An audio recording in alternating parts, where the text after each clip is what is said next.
beautiful spring morning, and we are behind the wheel here of the 2017 Nissan Armada, which is the full-size and the largest SUV in the Nissan lineup. And the first thing I could tell you is that this is a big rig. It has 3 rows, but unlike other 3-row SUVs, it's got tons of room. It's got a lot of room here in the front. The second row has captain's chairs. The third row has a lot of space as well. You could even fit some adults back there. I know there's a lot of SUVs out there that claim to have third-row seating. Well, this is a true 3-row, extra-large SUV. This car is about $63,000. And you're looking at basically every single option on this car. It has navigation, it has heated seats, the front seats are also air conditioned, the second row seats are heated, it has a rear seat entertainment center, it's got laser guided cruise control, it's all-wheel drive, it's got a sunroof, it's a very long list of things. In addition to that, it also has 8,000 pounds plus of towing capacity, which is a great thing as well. The 390 horsepower V8 seems to have plenty of pickup. I've never really felt like I needed more power. Sometimes in these big SUVs you feel like they're a little bit underpowered because they're more geared towards towing, but this has what seems to me to be a nice balance of you push on the gas and it goes, especially for a car of this size and this weight. It's still pretty impressive, although I wouldn't take it to the drag strip. If you're used to driving other SUVs that are more car-based, even other Nissans like the Murano or the Rogue, they feel quite a bit different. It has more of that truck feel and what I think is more of the old school SUV feel, which some people I think are probably missing. If you had a Chevrolet Blazer or a Tahoe, I keep coming back to those, or maybe a Ford Explorer or something like that, back in the 90s, a Toyota 4Runner, you're going to be used to this kind of a feel. And although it has that old school feel with a little bit of body roll and it kind of floats across bumps and things, it's still a very smooth ride. It's not compromised in that way. What you're really getting with an SUV like this is, to me, is you're really getting 3 categories of things. The person who wants to buy this has a little bit more money than the average person to spend, but they probably have a big family or they have a large group of people that they want to take around, but they want all those people to be in comfort. The nice thing about a car of this size is if you have small kids and you keep the car for a while, as they get bigger, you're not going to outgrow this car, even in the 3rd row. So that's a really good point. Something else is, this is a great car for somebody who has some sort of a trailer, maybe a boat or a camper or something that they want to pull and go to the lake or the beach or the mountains or somewhere like that.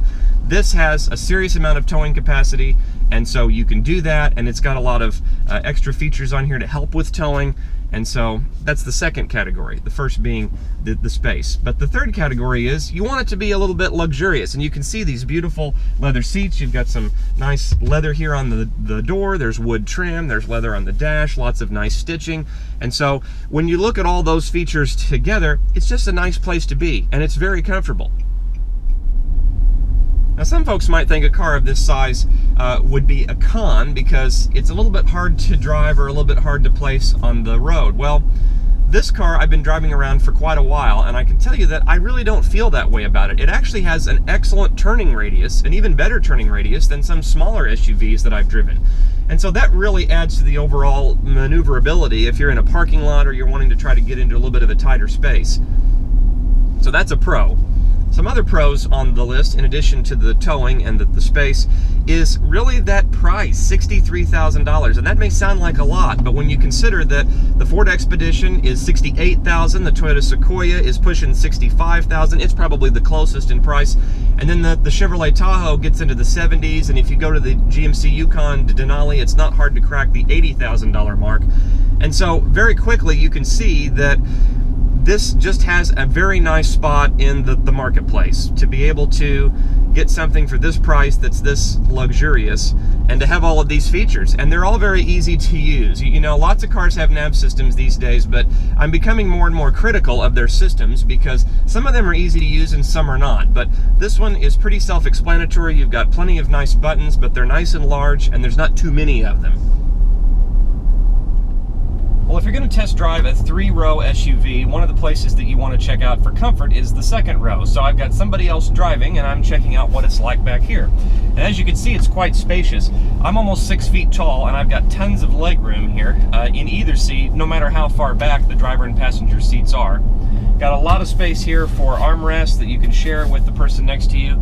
This particular model has what they call the captain's chairs. You can actually order a bench seat here, which would have a total of 8 passengers that you could take along with you. But in this case, I think this is a little bit more comfortable if you have more adults in your family, because these 2 seats mimic the front 2 seats.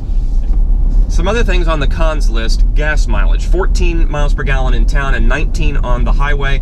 I've actually seen a little bit less than that in town, depending on how much that you push on the gas. Obviously, I'm doing this for a test drive, so it's probably a little bit worse than what you might get, but I guess that's probably in the ballpark of most SUVs in this size range. But with so many people talking about having plug-in hybrids and all sorts of cars that get just excellent gas mileage, it seems kind of funny to me that there are still these SUVs and they still have a lot of popularity, but they still don't get that great of gas mileage. But again, I guess that goes back to being based on a truck and having a 390 horsepower V8, and you want the towing capabilities and you want to be able to feel like it's not a slow car, and so you kind of have to compromise a little bit on the fuel economy.